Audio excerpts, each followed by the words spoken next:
tanda-tanda kekuasaan kami, dan kami perintahkan kepadanya, keluarkanlah kaummu dari berbagai kegelapan kepada cahaya terang benderang, dan ingatkanlah mereka tentang hari-hari Allah. Sesungguhnya pada yang demikian itu terdapat tanda-tanda kekuasaan Allah bagi setiap orang yang sangat penyabar lagi banyak bersyukur. Di akhir ayat ini ada kalimat sabar syakur. Jadi 4 kali dalam Al-Quranul Karim yang akan kita baca, yang kedua, ketiga, keempat, Allah mengatakan sabarin syakur. Sabar itu bukan sabir. Penyabar itu dalam bahasa Arab disebut apa? Sabir. Wa basyiris sabirin, innallaha ma'as sabirin. Ini Allah katakan sabar.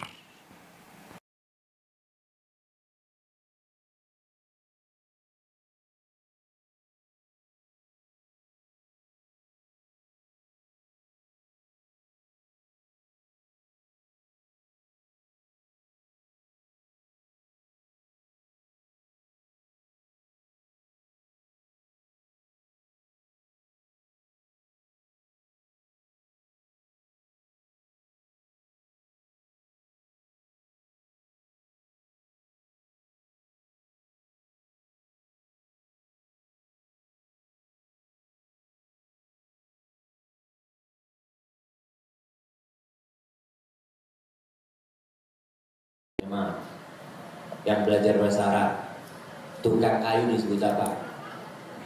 Najjar. Ya, najjar. Tukang jahit,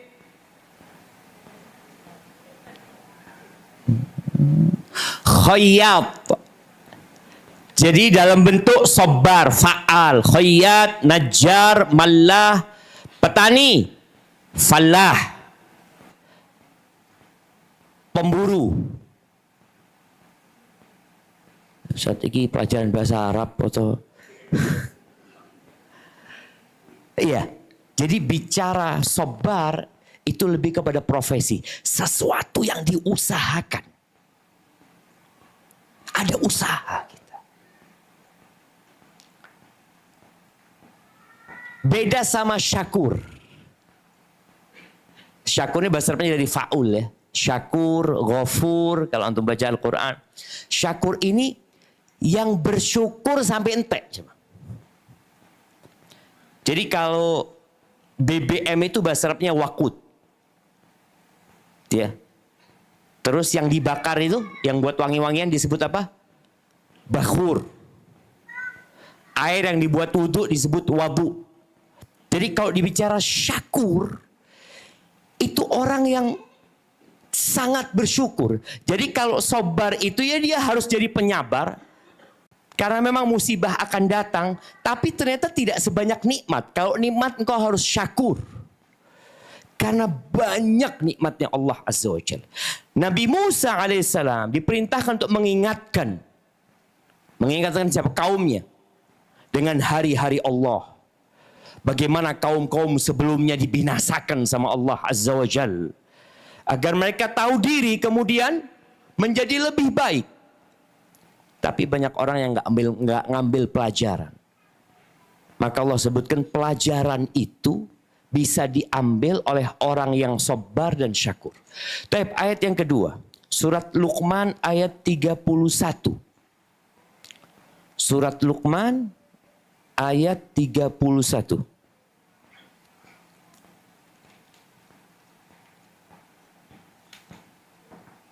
Tafadhol yang mau baca.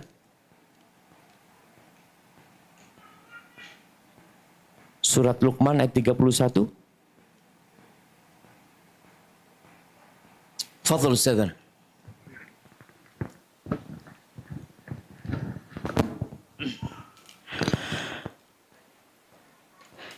ألم تر أن الفلك تجري في البحر بنعمة الله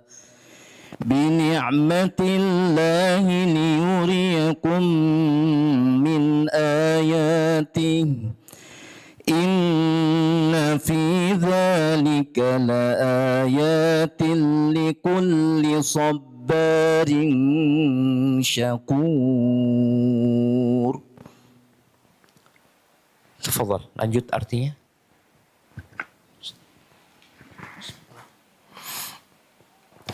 Tidakkah engkau memperhatikan bahwa sesungguhnya kapal itu berlayar di laut dengan nikmat Allah, agar diperlihatkannya kepadamu sebagian dari tanda-tanda kebesarannya? Sungguh, pada yang demikian itu terdapat tanda-tanda kebesarannya bagi setiap orang yang sangat sabar dan banyak bersyukur. Allahu Akbar. Kadangkala kita naik kapal, ya tidak dapat tanda apa-apa. Sekarang dengan handphone kita melihat bagaimana kapal di lautan yang tenggelam. Ombaknya begitu besarnya. Biasa-biasa aja. Ahibati fillah. Tanda-tanda kebesaran Allah itu akan dapat menambah keimanan kalau kita itu pandai bersabar dan sangat bersyukur kepada Allah Azza wa Jalla. Makanya para ulama menyebutkan iman itu dua. Separuhnya sabar, separuhnya syukur. Kita akan melewatin hari-hari yang seperti itu. Hanya saja banyak orang stres, depresi, gara-gara nggak sabar, gara-gara nggak bersyukur. Bayangin ya, dia cuma punya utang 20.000, bunuh diri.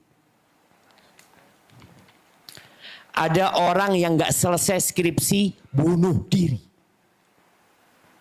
Dia nggak tahu betapa mahalnya tubuh yang Allah berikan kepada dia. Betapa mahalnya kedua mata yang dengannya dia bisa melihat. Yang kalau seluruh uang yang dia miliki nggak bisa buat ganti dua matanya. Allah berikan jantung kepadanya, dibuat semua itu. Karena dia nggak pandai bersabar, nggak pandai bersyukur. Dia pikir cuma dia yang susah hidupnya. Berapa banyak? Siapa yang nggak selesai skripsi nggak lulus? Angkat tangan. Dapat hadiah. Tidak apa-apa kan? Nggak selesai skripsi, tidak lulus, tidak apa-apa. Lanjut hidup ini. Ada yang ditanya terus sama tetangganya, kapan kawin? Ditanya terus, kapan nikah? Akhirnya tonggoy dibacok. Sampai mati ya mah. Lu banyak yang tidak kawin. Banyak. Cuma kan ada orang yang tidak bersabar dan tidak bersyukur. Nah, ini yang kita nanti akan bicarakan bagaimana supaya kita bisa mencapai tingkat sabar syakur. Bahwa ternyata tidak semua yang kita impikan itu terjadi. Ada yang sampai hari ini belum punya anak. Ada. Sudah 20 tahun. Sudah 30 tahun. Subhanallah, anak ketemu sama jemaah umroh. Umroh berangkat, haji berangkat. Terus anak berangkat. Lihat, Masya Allah. Suami istri berdua terus. Bisnis kelas terus ya. Dia ngomong, Ustadz kami berdua belum dikasih anak Ustadz. Ya sudahlah kita habisin duit buat ibadah Ustadz. Bayangin ya. Ada hikmah di situ. Dia bisa terus beribadah. Tapi coba dia ngelihat orang yang punya anak. Ya Allah. Kok enggak dikasih anak ya Allah. Seakan-akan dia nyalahkan Allah Azza wa Jalla. Di sini tanda-tanda kebesaran dalam semua ciptaannya itu buat orang yang sabar syakur. Ayat yang ketiga. Di surat Saba ayat 19. Surat Saba ayat 19.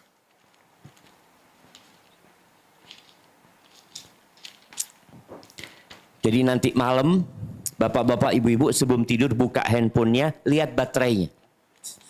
Alhamdulillah ternyata ada yang digunakan untuk buka Quran. Sebelumnya nggak pernah dibuka Qurannya. Naam, tafadhal. Surat Saba ayat 19. فقالوا ربنا باعد بين أسفارنا وظلموا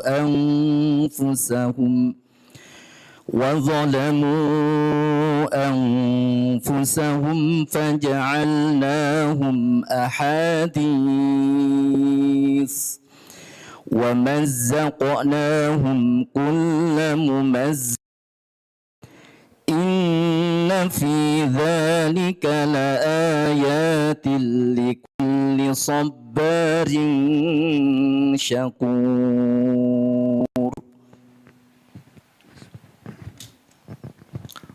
Maka mereka berkata, "Ya Tuhan kami, jauhkanlah jarak perjalanan kami." Dan berarti mereka menzalimi diri mereka sendiri. Maka kami jadikan mereka bahan pembicaraan dan kami hancurkan mereka sehancur-hancurnya. Sungguh, pada yang demikian itu benar-benar terdapat tanda-tanda kekuasaan Allah bagi setiap orang yang sabar dan bersyukur. Terjemahannya bagi setiap orang yang sabar. Iya, itu terjemahan kurang. Yang sangat penyabar. Sabar, tetap tadi ayat yang pertama, kedua yang kita baca itu sabar, syakur. Bagaimana kaum Saba ya? Kaum Saba ini Allah kasih nikmat. Jadi kadangkala kemewahan, kenyamanan, kekayaan itu membuat orang jadi lupa daratan. Keenaan.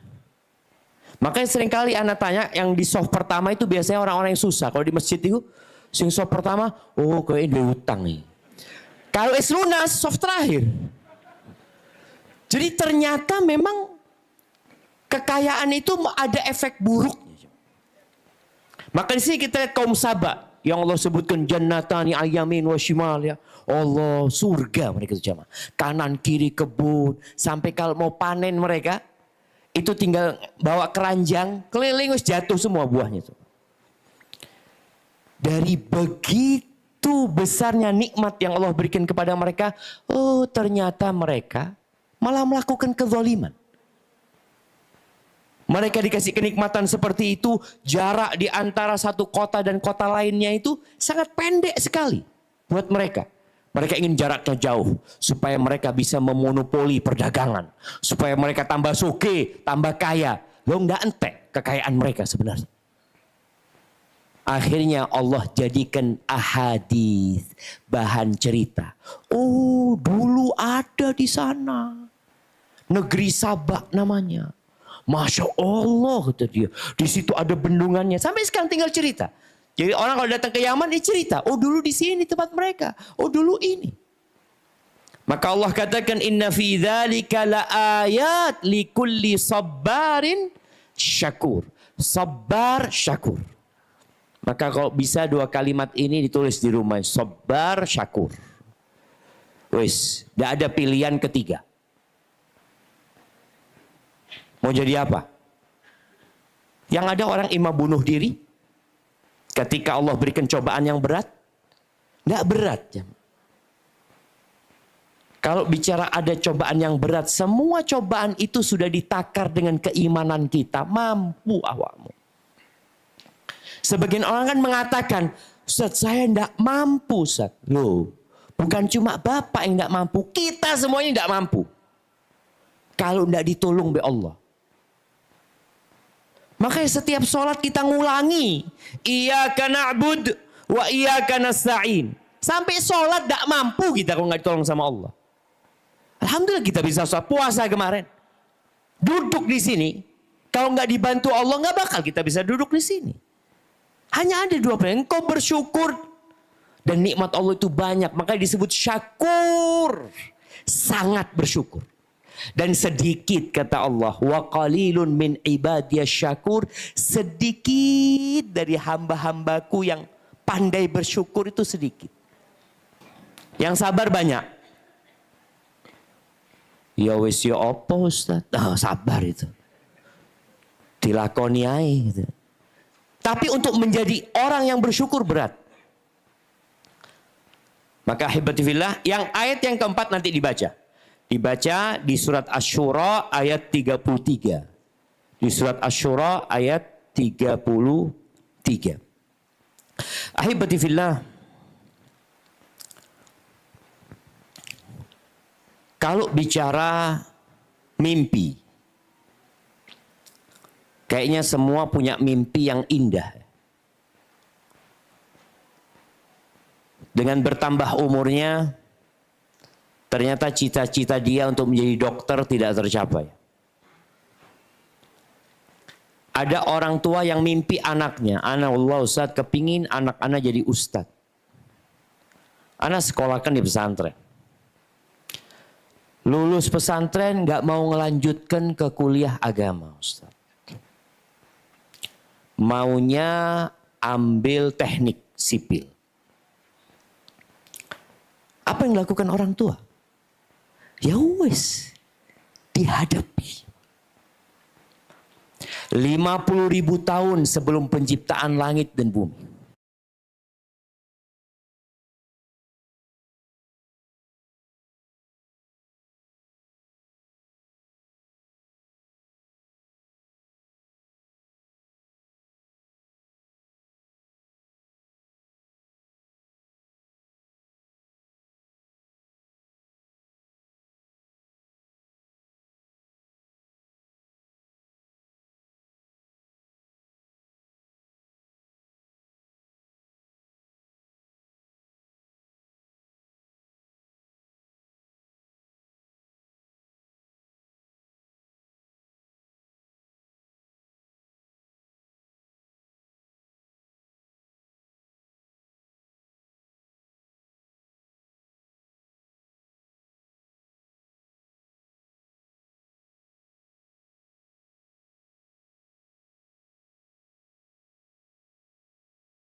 Allah. Baik, ada yang jawab untuk Mama lagi, untuk Ahwat, silakan. Ahwat dulu Ustaz ya. Yang jawab silakan. Mungkin ininya mic-nya disiapkan. Ada. Apa bedanya mama sama akhwat? Mirip Ustaz. Silakan. Ustaz, panggilan emak-emak itu lebih mulia daripada akhwat. Masya Allah. Yowes Mama. Karena kalau bicara emak-emak itu sebenarnya itulah pangkat yang diharapkan setiap wanita. Dia ingin dipanggil Ummi. Dia kepingin ada yang manggil dia Umma. Ya, kalau nggak punya anak kan nggak jadi emak. Ya, Mama. Mama.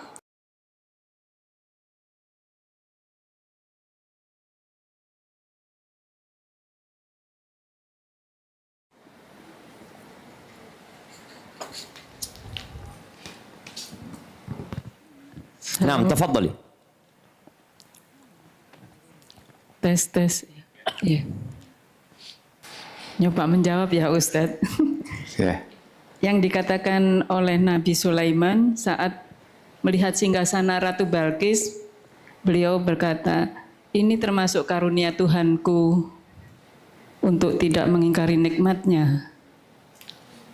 Untuk mengujiku, apakah aku bersyukur atau ingkar dengan nikmatnya. Nah, barakallahu fikum. Jazakallahu khair. Kadang-kadang kita ngelihat ya di kaca mobil tulisan hadza min fadli rabbi. Hadza min fadli rabbi. Orang itu ingin ingat, aku alhamdulillah bisa punya mobil itu karena karunia Allah Azza wa Jalla, bukan karena aku kerja. Enggak. Orang banyak kerja tapi nggak dapat mobil juga. Hadza min fadli rabbi. Kita yang naik mobil di belakangnya dielingno pisan. Supaya kita ingat sama nikmat Allah. Hadza min fadli rabbi. Tujuannya apa? Liyabluwani aashkur am akfur. Ujian semua. Jadi orang yang dikasih kenikmatan jangan antum pikir dia nggak diuji. Pucik seneng uripe wong iku ya. Oh, nggak tahu antum nelongso dia. Kan nggak tahu. Kita melihat kayaknya yang punya mobil lebih berbahagia daripada yang jalan kaki. Boleh jadi yang jalan kaki lebih sehat, lebih nikmat hidupnya daripada yang naik mobil. Makanya tadi, orang beriman ketika mendapatkan nikmat, dia mengatakan hadza min fadli rabbi, tidak seperti Qarun? Nah, ini pertanyaan buat bapak-bapak. Karena Qarun ini bapak-bapak. Nah, apa yang dikatakan Qarun ketika disuruh sedekah? Dikasih nikmat yang banyak sama Allah, disuruh berbuat baik. Apa katanya Qarun? Ayo silakan acungkan tangan. Ada? Jangan kalah sama mama Ustaz ya. Nah, bapak-bapak, kok ngantuk bapak aja? Saya lagi kasih kopi Ustaz. Ya, Ada? Oke, siap. Silakan. Qarun berkata, sesungguhnya aku diberikan harta ini dikarenakan ilmu yang aku miliki. oh lihat, Qarun bilang aku. Nabi Sulaiman kasih hadiah sudah. Ada Ustaz. Apa hadiahnya? Kupon Tat, nanti diambil sana. Oh, masya Allah. Alhamdulillah. Diundi enggak? Siap. Nah, kita lihat Qarun ingat sama dirinya, nggak ingat sama Tuhannya. Ini jemaah. Ketika kita ingat sama diri kita, binasa kita. Siapa kita ini? Apa yang sudah kita lakukan? Nabi Sulaiman melihat itu langsung ingat sama Tuhan. Hadza min fadli rabbi. Ini karunia dari Tuhanku, kata dia. Qarun, innama utituhu ala ilmin indi. Aku dikasih seperti ini karena ilmu yang ada pada diriku. Aku. Subhanallah. Suatu hari ada dua orang duduk di sebelah Nabi alaihissalatu wasallam bersama para sahabat. Yang satu lebih mulia daripada yang satunya. Ya mungkin secara sosial, secara harta ya. Yang satu bersin mengatakan alhamdulillah. Lalu Nabi mendoakan yarhamukallah. Yang lebih terhormat ini bersin, tapi Nabi tidak mendoakan dia. Akhirnya orang ini tanya, ya Rasulullah, engkau doakan dia, engkau nggak doakan aku, gitu. Amma hadza, adapun orang itu zakarallah, dia ingat sama Allah, maka aku ingat sama Allah. Sedangkan engkau lupa sama Allah dan aku pun lupa sama engkau. Bayangin. Hanya masalah bersih. Kita disuruh mengatakan alhamdulillah. Antum bisa rasakan ya, nikmat orang bisa bersin itu. Kadang-kadang orang kalau mau bersin, nggak metu-metu gitu namanya.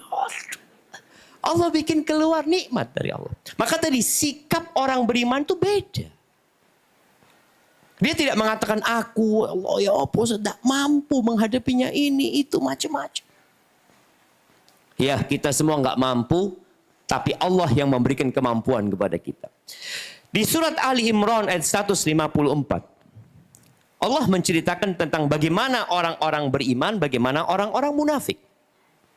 Dalam satu peperangan dikatakan perang ini perang Uhud.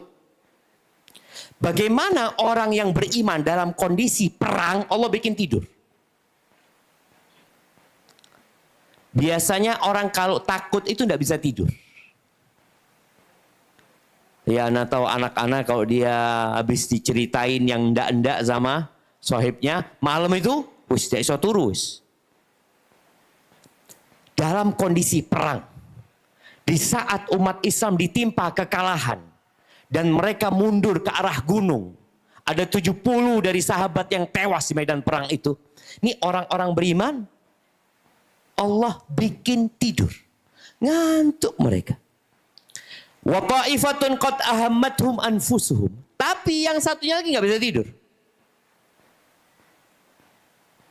Ada apa? Yadhunnuna billahi ghairal haqqi dhannal jahiliyah. Masalahnya mereka suudzon sama Allah. Mereka nggak yakin bahwa Allah itu Ar-Rahmanir Rahim. Mereka nggak yakin bahwa semuanya adalah ketetapan Allah yang bakal memberikan kebaikan. Mereka mengatakan wa yaquluna hal lana minal amri min syai'. Kita ini bisa enggak ngurusin urusan kita? Ada enggak kita? Wewenang untuk mengurusi urusan mereka. Apa jawab Allah? Qul innal amra kullahu lillah. Semua urusan itu milik Allah. Mau urusan ajaran agama, aturan Allah, mau urusan ketentuan takdir dan ciptaan, itu punya Allah semuanya. Yukhfuna fi anfusihim. Nah, tafadhal. Oke, baik, untuk pengumuman yang memiliki R3 Silver L1426BAQ. R3 Silver L1426BAQ, mohon untuk bisa digeser karena menghalangi kendaraan yang akan keluar. Sekali lagi, untuk pemilik R3 Silver L1426BAQ, mohon untuk bisa digeser. Terima kasih. Lanjut, Ustaz. Masya Allah. Barakallahu fiik. Lihat jamaah. Itu yang parkir mobil tadi. Dia pikir mau dengarkan kajian dengan seksama. Aduh. Harus keluar. Itu termasuk bila takdir tak seindah. Langsung praktek. Masya Allah. Cuma yang jadi masalah kadang-kala dia pura-pura nggak dengar gitu loh.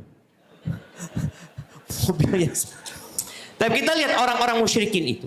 Apa sih prasangka mereka di hati mereka? Allah katakan, mereka menyembunyikan sesuatu dalam hati mereka yang tidak mereka tampakkan. Allah tahu dengan isi hati kita. Yaqulun law kana lana minal amri syai' ma qutilna hahuna. Mereka mengatakan kalau urusan itu ada di tangan kita, kita nggak bakal terbunuh di tempat ini. Subhanallah. Mereka berpikir bahwa hidup ini yang ngatur dia. Kalau mereka nggak keluar dari rumahnya, nggak ikut perang, mereka nggak akan mati. Ini gara-gara melok perang, akhirnya mati. Fulan mati, pamannya mati, mungkin anaknya mati. Apa kata Allah? Qul law kuntum fi buyutikum. Katakan kepada mereka, kalau kalian berada di dalam rumah kalian, la barazal ladzina kutiba alaihimul qatlu ila madajihim. Pasti orang-orang yang ditetapkan mati di medan perang akan keluar dari rumahnya. Karena yang punya aturan itu Allah. Makanya orang beriman itu katakan inna lillahi wa inna ilaihi raji'un. Tidak bersandar kepada dirinya. Katakan qadarullah wa ma syaa fa'al. Allah katakan waliyabtaliyallahu ma fi sudurikum waliyumahhisa ma fi qulubikum wallahu alimun bidzatis sudur. Allah berbuat demikian itu. Apa tujuannya? Untuk menguji apa yang ada dalam dadamu. Tuh jemaah, kalau kita lihat takdir-takdir yang tidak sesuai dengan keinginan kita itu ternyata itu ujian dari Allah buat ditampakkan apa yang di hati kalian. Kan ada orang yang kelihatannya orang itu penyabar, orangnya baik. Kasih cobaan, oh enggak ternyata. Sedikit cobaan, kebun binatang keluar dari lisannya. Ada seperti itu. Dan untuk membersihkan apa yang dalam hati kita. Dan Allah itu maha mengetahui isi hati. Ahibati fillah, apapun yang terjadi di muka bumi ini, semuanya sudah ada dalam ketetapan Allah Azza wa Jalla. Dan takdir itu, kalau kita memandang kepada sisi Allah, nggak ada yang buruk. Dalam pandangan kita, nggak menyenangkan. Tapi boleh jadi itu yang baik. Kita semua tahu, Aisyah sampai meninggal dunia nggak dikasih anak. Antum bisa bayangin ya. Aisyah itu anaknya siapa? Anaknya Abu Bakar. Abu Bakar ini waliullah. Waliullah. Khalifatu Rasulullah SAW. Suaminya Aisyah itu siapa? Nabi Muhammad SAW. Nggak dikasih anak. Sampai mati.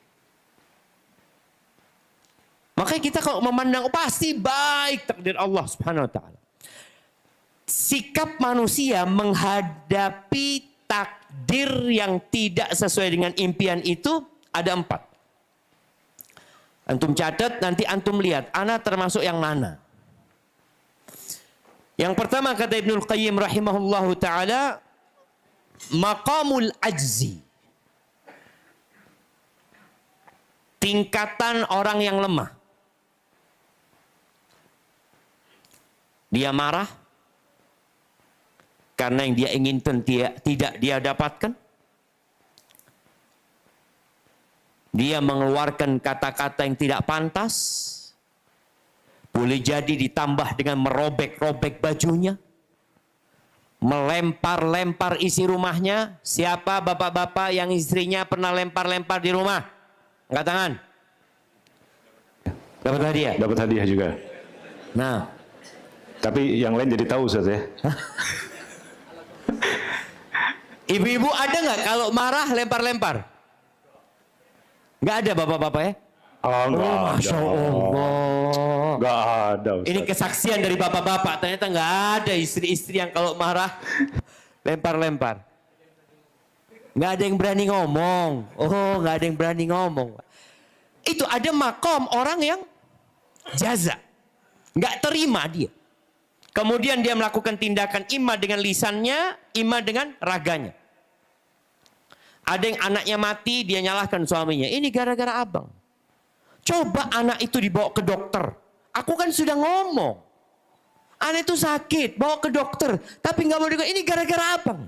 Loh, gara-gara bojone. Innalillahi wa inna ilaihi rajiun. Makanya ketika terjadi sesuatu yang tidak kita inginkan, langsung kita ingat, kita ini milik Allah. Qadarullah masya'afal. Wih, nangis, gak apa-apa nangis. Jangan pernah mengatakan andai kata. Jikalau tadi kita gak datang kajian, dah hilang motor kita. Soalnya mari kajian hilang motornya. Sing disalahno apa? Kajian. Coba ndak melok kajian. Dia nggak pernah berpikir, kok motornya orang itu ndak hilang, kok motorku yang hilang? Ada apa sama aku sebenarnya? Jadi al-jaza ini biasanya orang itu melakukan tindakan seperti itu karena berburuk sangka sama Allah. Merasa nggak pantas dia dapat musibah itu. Aku ini sudah baik. Ana pernah ingat ketika di Masjidil Haram ada orang dari salah satu negara wudhu, biasanya tasnya kan ditaruh di atas tempat wudhu, hilang. Dia teriak-teriak mengatakan, Ya Rob, kenapa engkau melakukan itu kepada aku? Apa salahku ya Allah? Wah, ke salahmu. Ya orang itu awal kesalahan sudah ngomong seperti itu. Kan ada perasaan kadang-kala kita merasa, itu yang Allah katakan tentang orang-orang munafikin, mereka mengatakan apa yang tidak mereka simpan di hatinya. Tapi nanti kena musibah baru keluar. Oh, kelihatan. Makanya jamaah orang itu sama nih. Kita sekarang di sini sama. Kalau dihitung keimanannya ya podo roto. Tapi ketika datang musibah baru kelihatan. Mana yang sabar, syakur.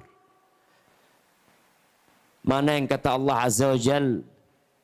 Wa in ta'uddu ni'matallahi la tuhsuha. Innal insana la zalumun kafar. Allah katakan, apa yang kalian minta Allah udah kasih. Dan sesungguhnya manusia itu makhluk yang sangat zalim dan sangat kafir. Sangat zalim, meletakkan sesuatu tidak pada tempatnya. Sangat kafir, kufur sama nikmat-nikmat yang Allah berikan. Tadi akhirnya muncul ungkapan-ungkapan yang seakan-akan, kenapa engkau lakukan itu kepada aku ya Allah? Kok ndak fulan yang kena musibah? Loh, seakan-akan dia yang mengatur. Fulan ini seharusnya mati disik, Ustaz. Zalim dia tuh, Ustaz. Kok sih ngomong apik mati disik? Dia seakan-akan banget. Kita lihat di masyarakat ya, kadang-kala orang yang baik mati duluan. Ada orang yang zalim, kok ndak mati-mati wong iki. Dinteni mati ndak mati. Ahibati fillah. Tadi kalau kita lihat maqamul jaza, makom yang paling rendah. Orang ini akan diazab sama Allah Azza wa Jalla karena tidak bersabar. Ada orang yang kedua, makom yang kedua itu makom sabar. Sabar ini ternyata tidak selalu untuk Allah, jemaah. Sabar itu artinya nahan diri.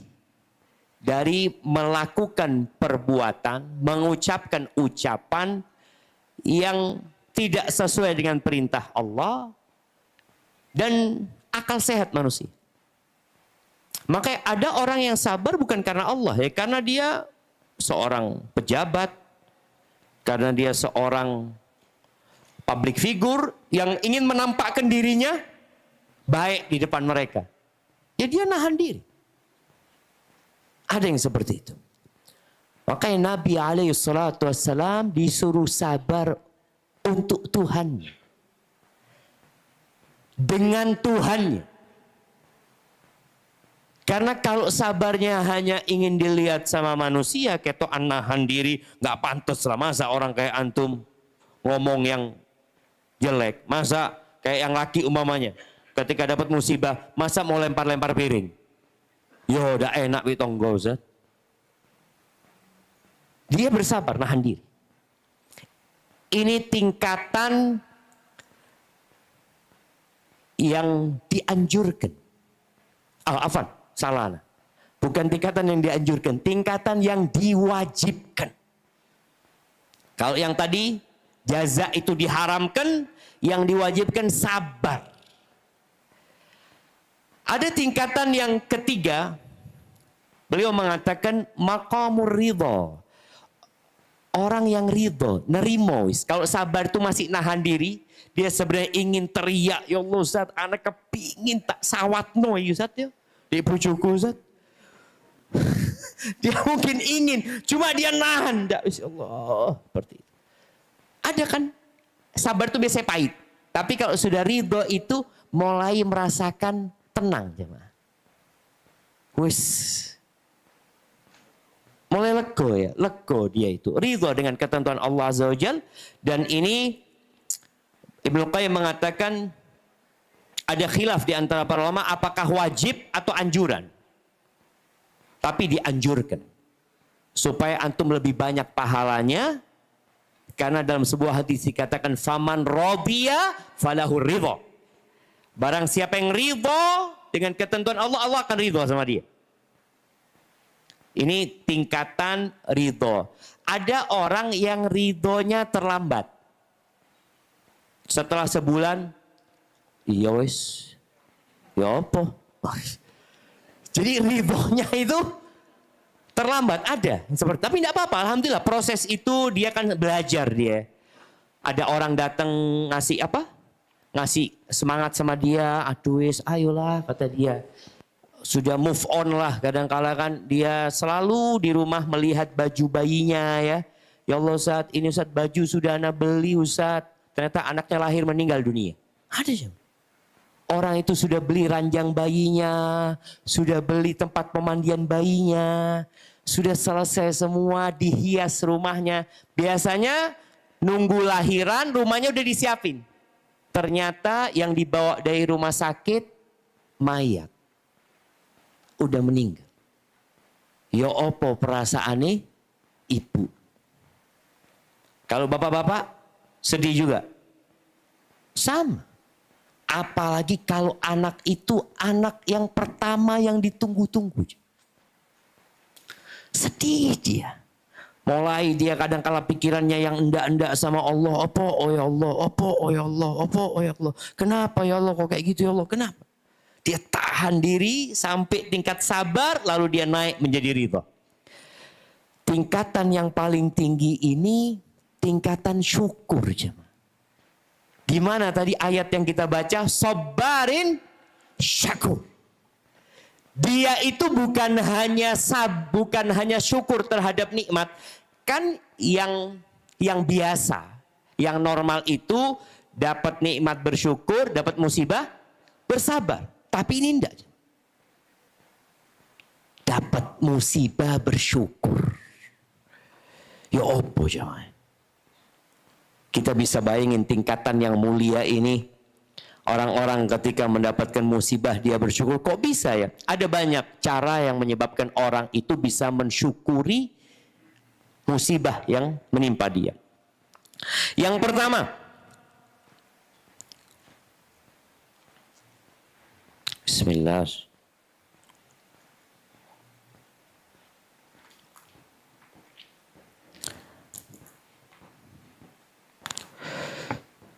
musibah yang menimpa itu boleh jadi lebih besar daripada yang sudah menimpa dia sekarang. Kalau dia kehilangan motor, dia bisa berpikir, ya alhamdulillah Ustaz ya, cuma motor yang kehilangan. Kalau anak naik motor ditabrak, kan lebih parah lagi.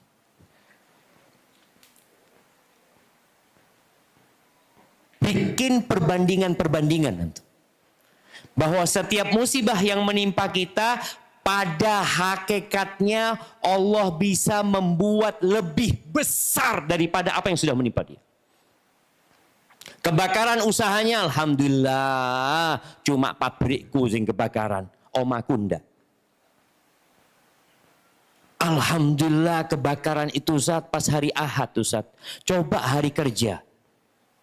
Boleh jadi banyak yang mati. Orang tabrakan, naik motor, patah kakinya. Alhamdulillah Ustaz, anak nggak gonceng anak-anak Ustaz. Alhamdulillah. Jadi kita selalu membandingkan bahwa musibah yang menimpa kita itu boleh jadi Allah bikin lebih besar dari itu. Maka ketika orang melihat itu, syukur dia jemaah. Dia akan mengatakan alhamdulillah, alhamdulillah, Allah, alhamdulillah. Padahal sekili putung. Kakinya patah dia. Ya dia katakan innalillah wa inna ilaihi rajiun. Dia katakan itu, tapi dia naik makomnya dari sabar, ridho, syukur. Itu orang yang melatih diri untuk senantiasa memandang kepada nikmat Allah, yang tidak suudzon sama Allah tapi suudzon sama diri sendiri. Insya Allah dia akan bisa cepat naik tingkatannya. Baik, yang kedua, dia menggambarkan musibahnya alhamdulillah tidak menimpa agama dia. Musibahnya dalam urusan dunianya. Dia ngelihat ada kawan dia murtad. Alhamdulillah, anak dijogo be Allah ya. Dia ngelihat ada kawan dia yang dulu selalu sholat berjamaah sekarang berhenti sholat. Ini orang tua juga melihat anak-anaknya, mungkin dia kehilangan sesuatu. Alhamdulillah ya Allah, anakku tidak narkoba ya Allah, alhamdulillah ya Allah. Cuma ya kena musibah apa seperti itu. Jadi setiap kali kita melihat musibah dalam urusan dunia, selalu ingat, alhamdulillah musibahnya bukan menimpa agama kita. Karena Nabi alaihi salatu wassalam berdoa, wala taj'al musibatana fi dinina. Ya Allah, jangan sampai musibah itu menimpa agama kami ya Allah. Berzina. Ada seorang ikhwan. Apa bedanya ikhwan sama laki-laki? Bapak-bapak. Oh, ikhwan iku sing ngaji Ustaz. Nah, akhwat itu yang sudah ngaji. Ya, bisa. Kalau belum ngaji, cewek. Aha. Nah, Boleh Ustaz, boleh. ini ada ikhwan Masya Allah. Dia sering dinas keluar kota. Dia cerita. Ya, dalam pertanyaan dia ya, dia ceritakan. Teman-teman anak itu Ustaz, ketika dinas luar kota kan kita itu dikasih kamar sendiri-sendiri Ustaz. Hampir semua sahib anak bawa pelacur Ustaz. Bawa pelacur. Anak bertahan Ustaz. Sebulan, 2 bulan, 3 bulan. Terakhir anak jadi seperti mereka Ustaz. Anak bawa pelacur Ustaz. Ini musibah di agama. Bagaimana dia melakukan perbuatan dosa yang sangat menjijikkan. Allah kasih yang halal, dia berzina. Allah berikan kesempatan kepada dia untuk menikah 2, 3, 4, berzina dia. Ini musibah dalam urusan agama. Makanya orang yang kehilangan sholat asar umpamanya, seakan-akan kehilangan keluarganya dia. Jadi tolong ketika kena musibah urusan dunia, duit hilang. Anak ini sering di WA, ya beberapa kali lah. Di WA sama temen yang ngurusin kandang kambing. Kirim foto. Ustaz, Mati situ Ustaz. Innalillahi wa inna ilaihi raji'un, mati. Nanti lagi mati Ustaz, mati meneng ya Allah. Tapi kalau kita memandang kepada musibahnya, oh cuma kambing yang mati, alhamdulillah, imanku ndak. Anakku sih ndak. Alhamdulillah. Jadi ringan. Nah, ketika jadi ringan kita akan bersyukur kepada Allah Azza wa Jalla. Kemudian yang ketiga, semua hukuman yang Allah berikan terhadap perbuatan dosa yang kita lakukan. Ingat, kita semua pelaku dosa. Jangan sok suci. Enggak yang laki, enggak yang perempuan. Makanya kalau antum membaca amalan-amalan yang mulia, itu pahalanya ampunan dosa. Coba, yang puasa Ramadan, imanan wahtisaban, apa pahalanya? Diampuni dosa-dosa dia yang lalu. Yang sholat malam, terawih, imanan wahtisaban, apa pahalanya? Diampuni dosa-dosa yang lalu. Ada yang pahalanya ditambahkan rizkinya? Enggak. Yang sholat di malam Lailatul Qadar, man qama Lailatul Qadri imanan wahtisaban, apa pahalanya? Diampuni dosa-dosa dia yang lalu. Yang baca subhanallah walhamdulillah Allahu Akbar, selesai sholat 33, 33, 33, kemudian ditutup dengan la ilaha illallah wahdahu la syarikalah lahul mulku wa lahul hamdu wa huwa ala kulli syai'in qadir. Apa pahalanya? Diampuni dosa-dosa dia walaupun sebanyak buih di lautan. Yang puasa Arafah, apa pahalanya? Diampuni dosa 2 tahun. Loh, kok semua pahalanya diampuni dosa-dosanya? Kita ini akeh dosane jemaah. Banyak dosa kita. Cuma kita merasa sudah baik. Aku ngaji, saya sudah hijrah. Tuh ayat-ayat, hadis-hadis yang berbicara tentang fadilah itu buat sahabat Nabi. Buat Abu Bakar. Buat Umar. Buat Utsman yang dijamin masuk surga, dikasih amalan itu sama Rasulullah SAW. Yang puasa Asyura, apa pahalanya? Diampuni dosa tahun lalu. Sholat yang 5 waktu, pengampunan dosa. Dari umroh ke umroh selanjutnya, pengampunan dosa. Terus ya. Maka bicara musibah yang menimpa kita, Allah Azza wa Jalla mengatakan, "Laisa bi amanikum wala amani ahli kitab, man ya'mal su'an yujza bih." Barang siapa yang berbuat dosa pasti dibalas. Pasti. Maka Jibril juga pernah mengatakan kepada Nabi SAW, "I'mal ma syi'ta." I'mal ma syi'ta. Lakukan apa yang kau mau. Fa innaka majziyun bi. Engkau pasti dibalas. Pasti. Makanya ketika turun ayat ini, "Laisa bi amaniikum wala amaniya ahli kitab, man ya'mal su'an yujza bihi." Pasti dibalas orang yang berbuat keburukan itu. Kata Abu Bakar, "Ya Rasulullah, kalau kita setiap kali berbuat dosa dibalas, hancur kita semua." Siapa yang tanya jamaah? Abu Bakar. Lihat kita kan, Masya Allah. Soft pertama wis merasa wong iki akeh dosane. Dia merasa Abu Bakar takut. Maka di sini yang membuat kita bersyukur ketika kita mendapatkan musibah adalah boleh jadi hukuman dari Allah itu ditunda hari kiamat. Ini alhamdulillah. Azab itu disegerakan. Sehingga dia merasa, wis mari, alhamdulillah dihapuskan. Mudah-mudahan dihapuskan sama Allah Azza wa Jal. Mungkin dia ngelihat ketika rumahnya terbakar, ya Allah, hapus dosa-dosa hamba ya Allah. Ya alhamdulillah. Ya opo kalau aku yang dibakar di neraka pada hari kiamat. Maka terus kita memandang sesuatu dengan kacamata yang indah.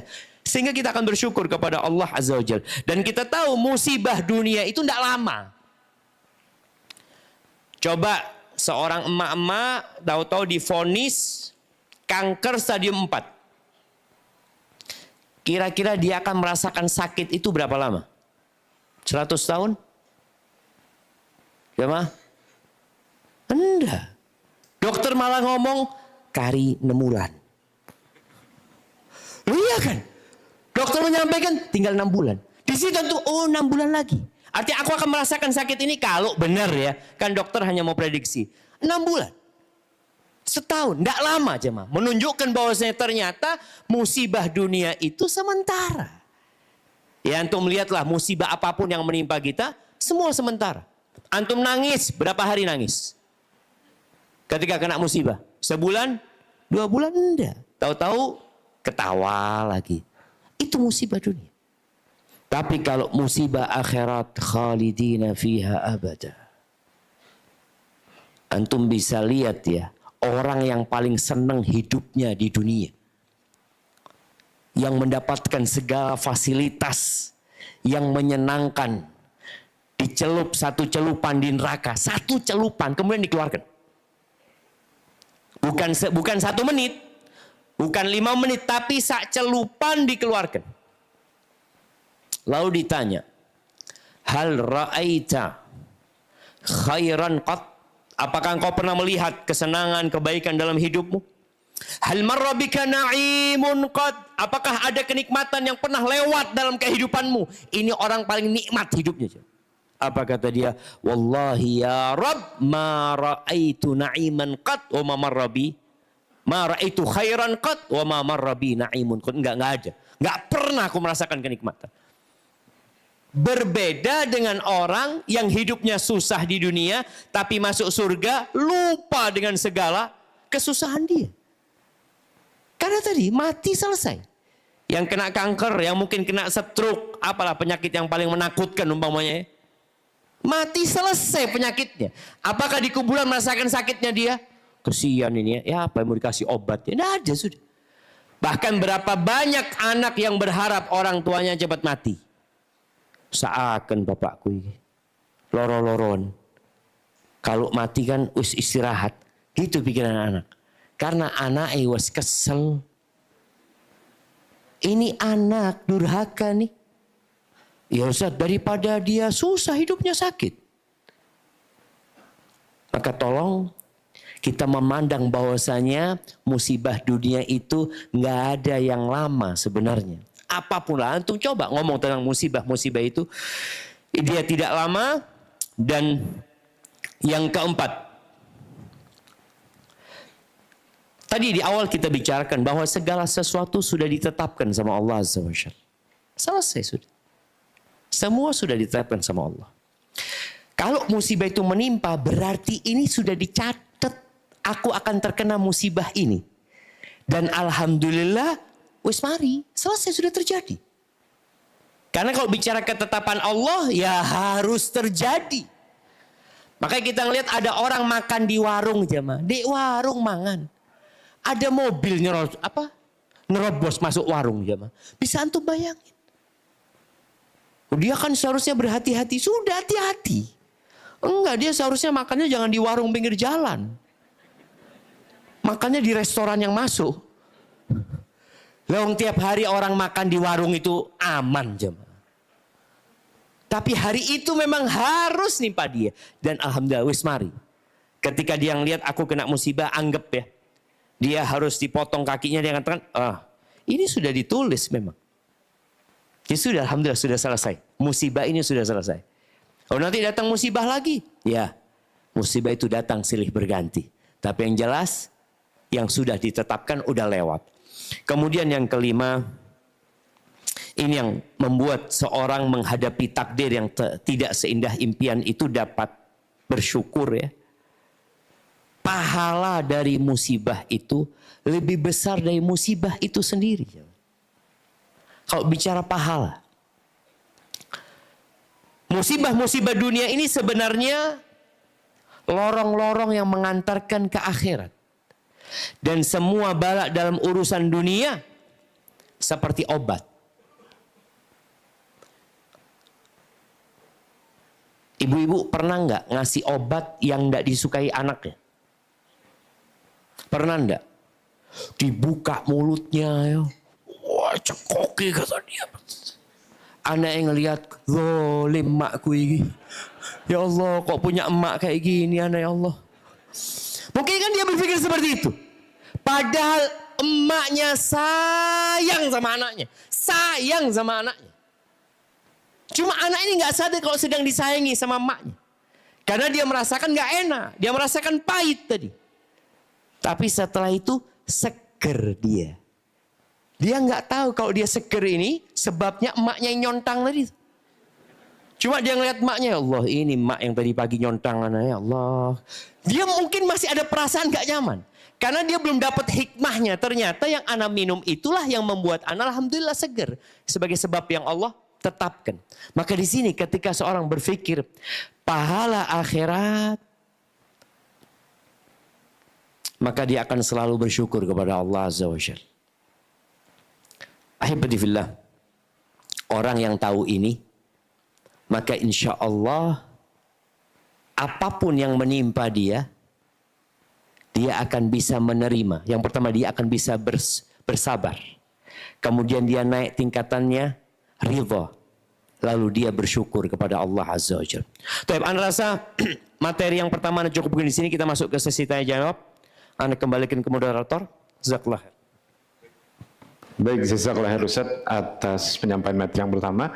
Baik, para peserta daurah, alhamdulillah di HP saya sudah dikirimkan pertanyaan-pertanyaan yang sudah masuk.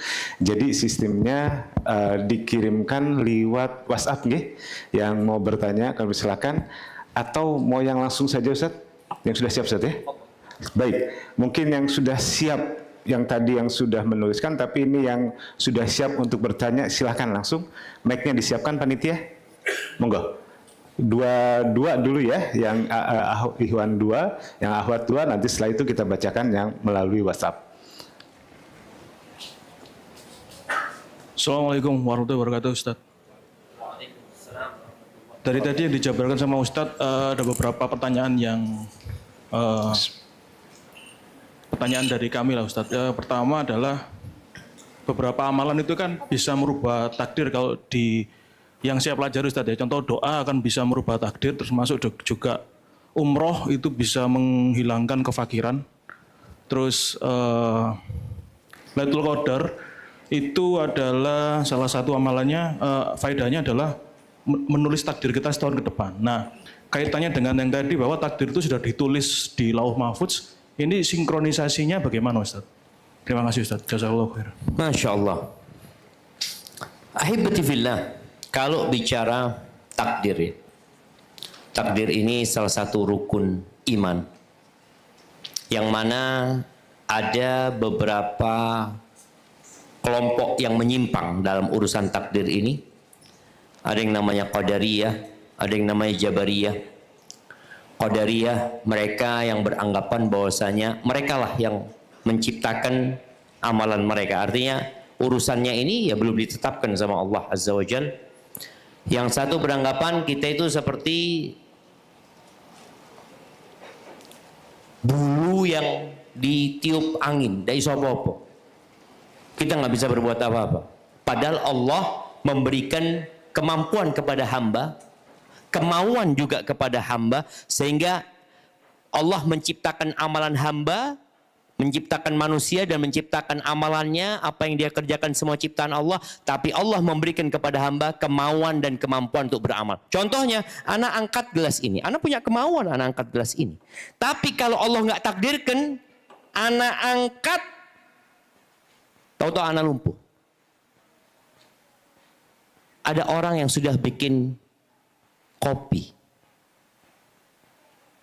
Dia bikin kopi, dia mau minum kopi. Tahu-tahu dia telepon saudaranya, anak nggak bisa bangun. Ada kemauan, ada ketentuan Allah Azza wa Jalla. Artinya semua terjadi dengan ketentuan Allah. Kalau bicara amalan yang merubah takdir, yang pertama Allah ciptakan itu adalah pena. Lalu Allah memerintahkan kepada pena untuk menulis. Pena itu bertanya, "Wa ma aktub?" Apa yang aku akan tulis? "Uktub ma huwa kainun ila yaumil qiyamah." Tulislah semua yang bakal terjadi sampai hari kiamat. Pertanyaannya, pena ini menulis atas dasar apa? Apa landasan pena itu menulis? Ilmunya Allah Azza wa Jalla. Allah tahu bahwasanya fulan pada tanggal 30 Syawal fulan akan kena stroke. Allah tahu bahwasanya fulan pada tanggal 30 Syawal akan melakukan silaturahim yang kemudian Allah bukakan pintu rezekinya. Jadi doa itu pun sudah ditulis. Allah tahu fulan akan berdoa, fulan akan melakukan silaturahim. Maka kemudian dengan amalan dia itu berubahlah nasibnya. Perubahan nasib ini diketahui Allah enggak? Tahu Allah SWT. Jadi kita tugasnya karena kita tidak tahu sama takdir kita dikasih sama Allah kemauan dan dikasih kemampuan, tugas kita berusaha dan berdoa. Adakah orang miskin yang mengatakan kayaknya takdirnya ana memang miskin Ustaz? Ya wis. Enggak, orang miskin kepingin berubah nasibnya, berangkat ke Jakarta usaha. Sampai tua tetap miskin. Karena memang takdirnya dia miskin. Tapi kan dia nggak tahu. Ada yang berangkat ke Jakarta kaya. Makanya biasanya kita itu kalau melihat orang lain sukses, kemudian kita ingin meniru kesuksesan dia. Enggak. Nggak apa-apa, usaha kita diperintahkan. Makanya berapa banyak orang, kalau Ana masih ingat ya, dulu musim orang jualan apa? Yang boba ya, es boba. Boba Ustaz, boba. Iya. Semuanya jualan jemaah. Semuanya jualan. Nanti tutup semuanya. Tapi ada yang tetap bertahan loh jemaah. Kita ngelihat petani melihat harga bawang lagi mahal. Semua tanam bawang. Rizkinya beda-beda. Nanamnya bisa ditiru tapi takdirnya nggak sama kan.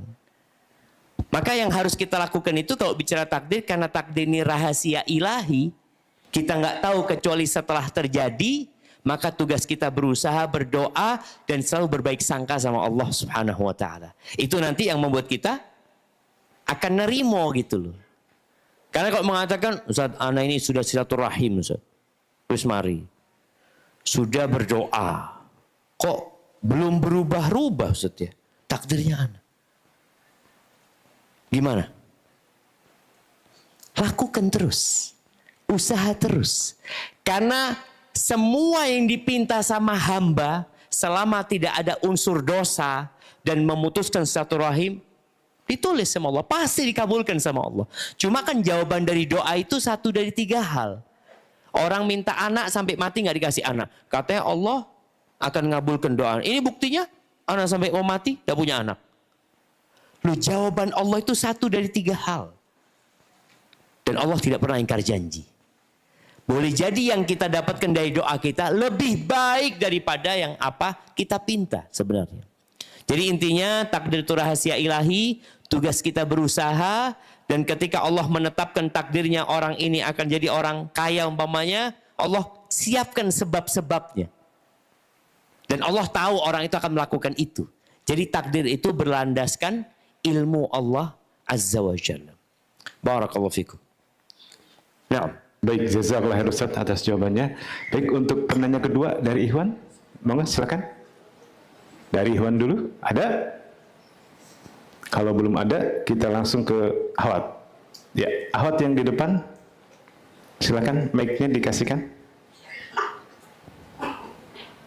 Oh, yang belakang dulu ya. Oke, bersabar. Oke. Bismillahirrahmanirrahim. Baik, silakan. Assalamualaikum warahmatullahi wabarakatuh. Waalaikumsalam warahmatullahi wabarakatuh. Ustadz, saya mau nanya, takdir tak seindah impian. Maaf, saya ada sedikit melo. Begini Ustadz, bagaimana cara saya sebagai anak menghadapi orang tua saya? Kan setiap orang tua menginginkan anaknya menjadi yang terbaik, dan sementara saya tidak bisa sesuai dengan keinginan orang tua saya. Terus maaf Ustaz, terus saya sebagai anak harus seperti apa menghadapi orang tua saya? Terima kasih Ustaz. Assalamualaikum warahmatullahi wabarakatuh. Ada yang kurang bisa Anda pahami. Jadi yang diinginkan orang tua adalah yang terbaik buat anaknya. Itu. Iya Ustaz. Terus seperti yang ini aja saya disekolahkan sampai kuliah, ternyata nggak jadi apa-apa, cuma jadi istri yang Loh, nggak jadi apa-apa. itu kan pandangan orang tua saya, Ustaz. Nah, Mohon maaf, Ustaz. siap, iya. Oh, siap, Ana paham. Jadi orang tua itu punya keinginan, tadi punya mimpi ya. Punya mimpi, tapi kadang-kadang mimpinya ini tidak berdasarkan ilmu. Sehingga nanti akan menjadi penyesalan. Punya anak perempuan dan anak laki-laki itu berbeda. Ana mau tanya sama emak-emak ini. Apa keutamaan punya anak perempuan? Nah, angkat tangan yang mau jawab. Oke, silakan. Yang anaknya semua perempuan siapa? Berapapun Ustaz ya. Oh ya berapapun, semuanya 1, 1, 4, 10. Nah, Silakan.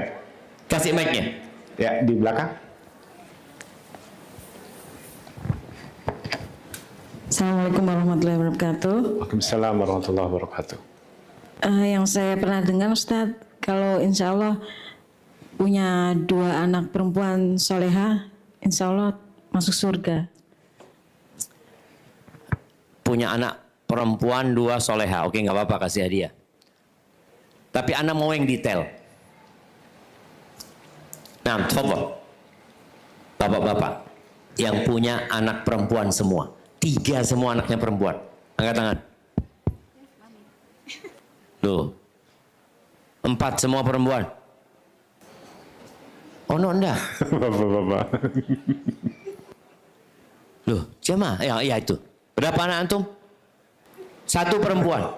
Ya, cuma 1 ya memang 1 anaknya, nggak apa-apa, kasih mic. Nah, tafadhol. Kasih mic kepada beliau. Kita mau dengar. Karena kadang-kala bapak itu kepingin anaknya laki keluar. Tuh. Siap. Makanya kalau ana boleh ngasih nasihat ya. Yes. Kalau yang ingin punya anak laki atau perempuan, jangan di USG. Kalau kepingin punya anak laki, jangan USG. Perempuan juga jangan USG. Kenapa? Karena penderitaannya akan lama. Iya, ketika dia tahu perempuan, ya Allah, wedok ternyata. Tiap hari ngelihat perutnya, perempuan ternyata. Suami yang lihat perut istrinya, perempuan. Si ngenten itu ulan nih. Tapi kalau lahir perempuan, ya sudah. Kan kalau sudah ketahuan, bisa nggak berubah kira-kira dalam perut tuh jamaah? Ini perempuan, bisa nggak ya Allah jadi laki kadang-kadang? Allah sudah ciptakan dia perempuan gitu loh. Makanya ketika orang dulu itu baru tahu anaknya laki perempuan kapan? Udah lahiran Ustaz. Tapi kalau nggak ada, kalau sama laki perempuan sama saja, silahkan USG. Karena buat dia nggak ada beban mau laki mau perempuan, alhamdulillah seperti itu. Nah, kepada yang anaknya baru 1. Ya Ustaz, Apa keutamaan punya anak perempuan? jika kita benar didiknya menjadi anak yang soleha, kelak nanti akan menjadi tameng bagi kita di neraka Ustaz. Mendidiknya, berbuat baik sama dia, mengawinkannya nanti ketika sampai umurnya, itu akan jadi tameng buat orang tuanya dari api neraka. Nah, di sini orang tua nggak paham bahwa saya tugas dia, oke, dia nyekolahkan anaknya agar anaknya jadi apa? Jadi pegawai, jadi pekerja, atau jadi hamba yang soleh. Di sini kadang-kala bukan kepingin anaknya jadi wanita soleha. Dia ingin anaknya sebagai pekerja. Ketika jadi istri, padahal dengan menikahkan putrinya, selesai tugas orang tua. Selesai nak, sudah nak ya, bapak sudah menikahkan engkau, bapak berharap ini suami yang baik, nak, lanjutkan kehidupanmu bersama suamimu. Ini enggak, sudah menikah, orang tua masih intervensi sama anaknya. Yang menyebabkan dia menderita orang tuanya. Maka tugas anak gimana? Terhadap orang tua yang tadi anaknya disekolahkan sampai tinggi, tahu-tahu jadi ibu rumah tangga. Ibu rumah tangga itu bukan mudarrisah. Ibu itu bukan guru. Ingat, ibu itu bukan guru, tapi madrasah, sekolahan. Jadi plus gurunya, kepala sekolahnya apa itu ibu. Ini yang kadang kalau orang tua berpikir, oh cuma jadi ibu rumah tangga, cuma jadi loh, aneh kita di sekolahan. Kiri orang itu lihat cuma jadi istri. Maka ini mungkin yang perlu difahamkan kepada orang tua. Kita duduk ngobrol sama orang tua, alhamdulillah sampaikan terima kasih sama orang tua. Orang tua sudah menyelesaikan tugasnya. Memang ada orang tua yang berharap balas budi dari anaknya. Nah, kalau engkau kerjakan engkau bisa bantu bapak, tapi kalau engkau jadi istri kayak gitu gimana engkau mau bantu orang tua?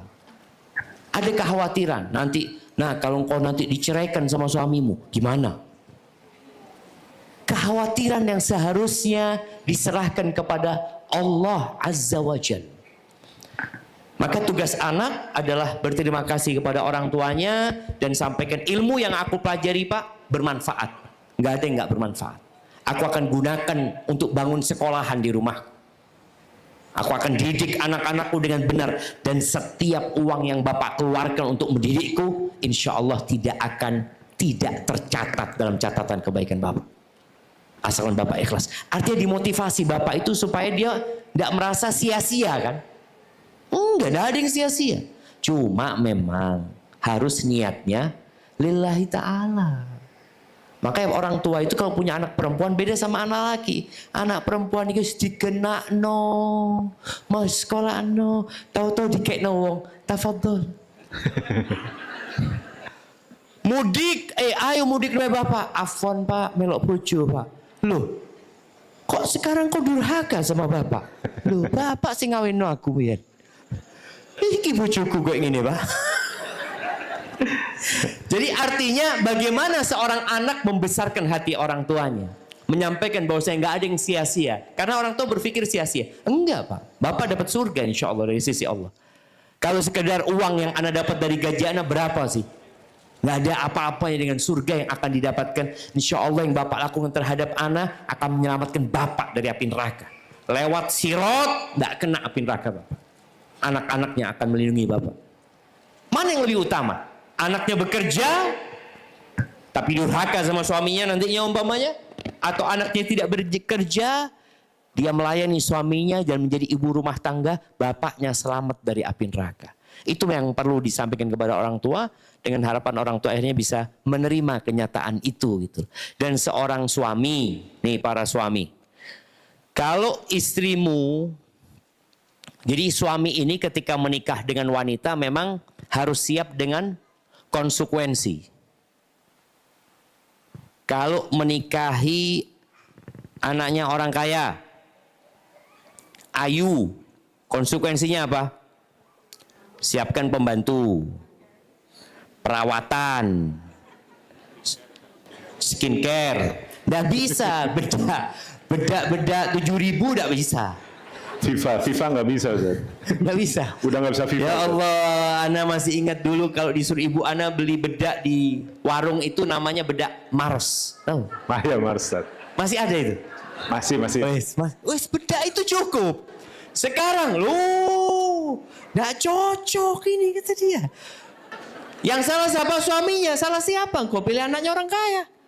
Harus siap dengan konsekuensinya. Tadi ketika dia memilih anak seorang yang dulunya kuliah tinggi ya, yang dia seharusnya menjadi profesi, kemudian engkau jadikan dia seorang ibu di rumahmu, istri buat dirimu, maka kalau engkau punya kelebihan rezeki, bagilah sama istrimu. Agar dia bisa berbagi sama orang tuanya. Itu mungkin yang perlu dilakukan para suami. Bagaimana kalau dapat suami yang pelit? Apa yang harus dilakukan Ibu? Ya. Ustaz, ya itu. Lihatlah kepada kelebihan suami. Kalau enggak nelongsor itu. Barakallahu fiik. Nah, Baik, jazakallahu Ustaz atas jawabannya. Baik, untuk penanya kedua Ahwat, silakan. Di depan, monggo. Bismillah, Assalamualaikum Ustaz. mau bertanya masih menyangkut orang tua. Bagaimana sikap kita? Suaranya kurang keras ya, mungkin lebih didekatkan. Masih menyangkut orang tua, Ustadz. Nah. Bagaimana kita sabar menghadapi orang tua, di sini tuh ibu. Kita kadang sebagai anak itu pengen memberikan yang terbaik untuk orang tua. Apalagi ketika kita alhamdulillah secara materi mungkin bisa mewujudkan apa yang diinginkan orang tua. Tapi ternyata apa yang kita berikan itu membuat orang tua kita ini jadi lebih condong kepada dunia. Jadi lebih kok apa-apa jadi dunia, jadi lebih mungkin jadi lebih kayak sombong kayak gitu. Nah, sedangkan kita sebagai anak itu kan ingin memberikan yang terbaik untuk orang tua kita ketika mereka masih sehat gitu. Nah, kita sebagai anak ini bagaimana menyikapi hal-hal seperti ini, Ustadz? Karena kadang kita tuh kayak, aduh, kita durhaka nggak ya sama orang tua gitu. Ketika kita membuat orang tua tuh jadi kesel gitu. Ketika kita tegur, kita kasih pengertian, orang tua jadi marah, jadi kesel gitu. Nah, itu bagaimana Ustadz menyikapinya? Terima kasih. Assalamualaikum warahmatullahi wabarakatuh. Waalaikumsalam warahmatullahi wabarakatuh. Ya, ini pertanyaan yang menarik sekali ya, agar kita anak-anak yang tujuannya menyenangkan orang tua, membahagiakan orang tua, ternyata malah menjerumuskan orang tua. Allah Azza wa Jal mengatakan, walau basatallahu rizqa li'ibadihi la baghaw fil ard walakin yunazzilu biqadar. Kalau Allah itu bentangkan rizki buat hamba-hambanya, semua yang dimau dikasihkan, pasti mereka membuat kerusakan di muka bumi ini. Tapi Allah turunkan dengan ukuran, jemaah. Ada takarannya. Nah, di sini seorang anak harus memandang kepada ukuran yang buat orang tua anak nggak sampai sombong itu apa. Contoh nih, ngasih sama orang tua, ya nih anak kasih 100 juta. Bagikan ya. Ayah punya, Sohaib punya apa, bagi-bagikan.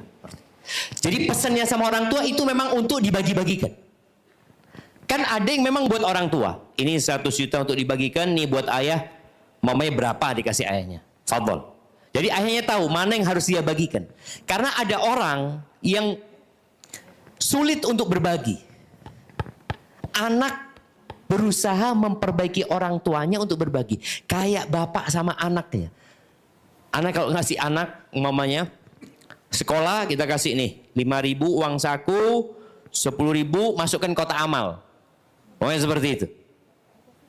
Dia ngelihat ya, kok banyakan yang kotak amal ya. Dia tergoda itu kan. Tapi nanti ditanyain lagi, besok kasih gitu. Akhirnya terbiasa dia. Muncul kebiasaan berbagi. Hanya saja ini pun masih dapat membuat orang sombong.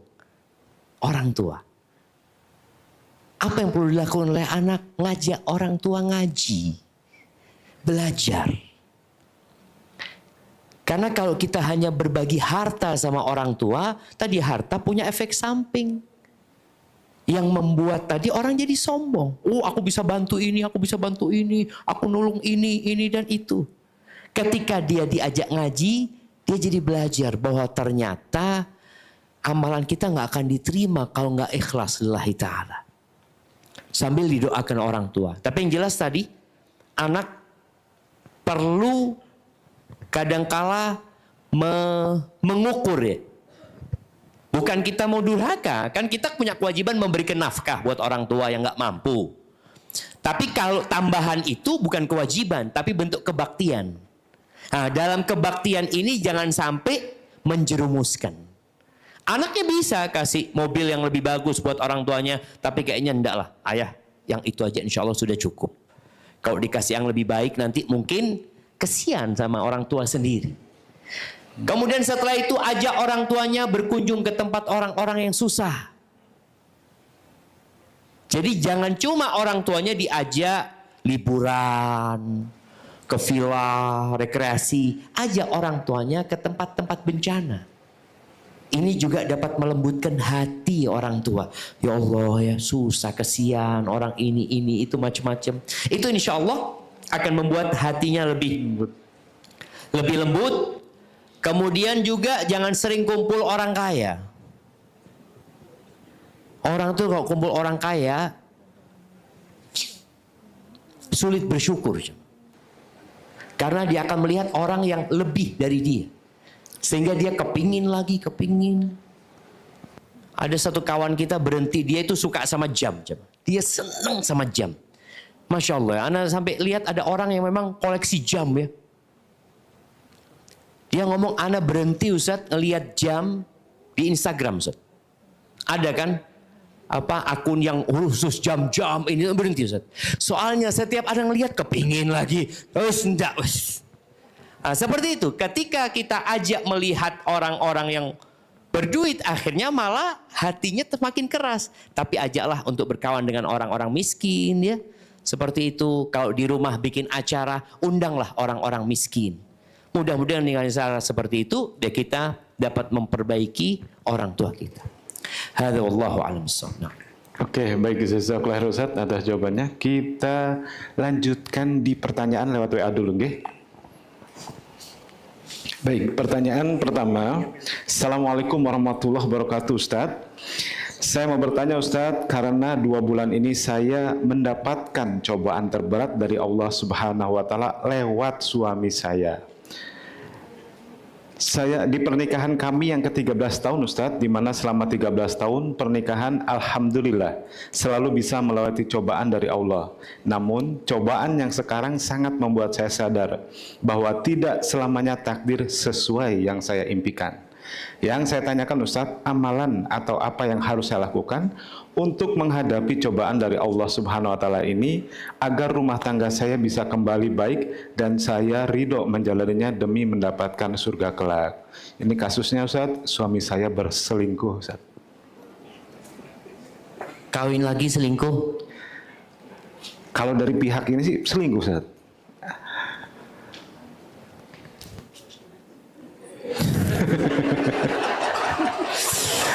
La haula wala quwwata illa billah.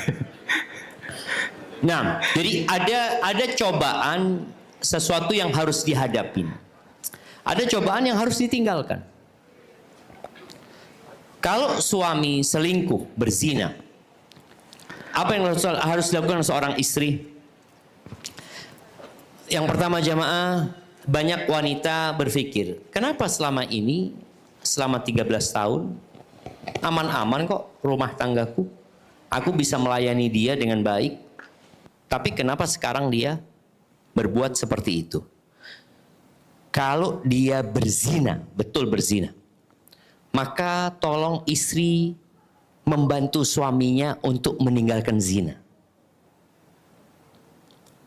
Cobaan terbesar kaum laki-laki itu apa bapak-bapak? Bapak-bapak apa? Oh, lemes bapak-bapak. Cobaannya perempuan mau pakai cadar pun, ya Allah, sopo iki ya? Masya Allah. Padahal lu segini cadar. Godaannya perempuan. Maka bagaimana seorang istri, karena seorang wanita dengan bertambah umurnya, bertambah anaknya, biasanya ada perubahan sikap kepada suaminya. Iya Ustaz, masa bisa kayak dulu lagi Ustaz? Long anak wis 5. Suaminya datang, gendong anak 3. Titip ikan anaknya. Loh. Jadi dia merasakan ada yang hilang di rumahnya. Memang kalau bicara wajar, wajar itu. Namun ingat dengan pesan Nabi SAW. Ketika bicara wanita yang paling baik, yang kalau dipandang oleh suaminya, nyeneng no ati. Maka bagaimana sekarang tadi membantu suaminya untuk meninggalkan dosa itu? Dengan cara apa? Ya dia berusaha untuk memperbaiki dirinya. Ada kawan di Medina, dia pegawai ya, pegawai di urusan kampus. Dia ngomong, Syafiq, anak ceraikan istri anak sudah, kata dia. Kenapa? Ya Allah, kata dia, tak jaga sama badannya dia. Jadi benar-benar tidak menarik untuk dilihat. Ini yang kadangkala membuat suami berpikir yang enggak-enggak. Maka tolong jadilah yang indah buat suami. Dari sisi pakaian, dari sisi menjaga kesehatan. Apalagi sekarang jamaah, kalau dulu masih zamannya rombong yang keliling kampung itu. Lewat bakso, mari asar. Rombong lagi jalan, mie ayam. Akhirnya jamaah, Masya Allah. Dari 59 jadi 96. Sekarang lebih dari itu. Kayak HP sekarang. Iya. Grab set, GoFood. GoFood, apa Shopee Food, ini semuanya. Istri ngelihat di rumah, mangan meneng. Ya Allah tadi. Ini kadangkala perempuan nggak sadar. Dia akan bicara 13 tahun. Ada perubahan. Maka tolong ada yang perlu didesain ulang dalam hidupnya. Musibah ini datang mudah-mudahan untuk memperbaiki dirinya. Oke, suaminya berbuat dosa. Yang semoga dia diampuni sama Allah apabila dia bertobat kepada Allah SWT. Masih mungkin dia kembali kepada Allah. Mungkin. Maka tadi bantu suaminya. Yang kedua, layani suaminya. Setelah penampilannya indah, dilayani. Karena ada penampilannya indah, suaminya datang tapi tidak disambut. Istri yang sudah pakaian, suaminya datang, Assalamualaikum, Waalaikumsalam. Kau bang? Goreng, manjat. Loh, pateno no kompori. Mati kompornya datang, ahlan wa sahlan. Insya Allah. Itu kalau tetap goreng, suami ke rumah tonggo akhirnya. Ya wes, tidak disambut. Main rumah tonggo. Maka tolong dilayani suaminya. Disambut, dilayani suaminya dengan pelayanan yang indah. Dibantu suaminya. Terus terang aja. Di luar sana, ada banyak setan-setan yang menunggu. Ada banyak fitnah-fitnah yang menganga di sana.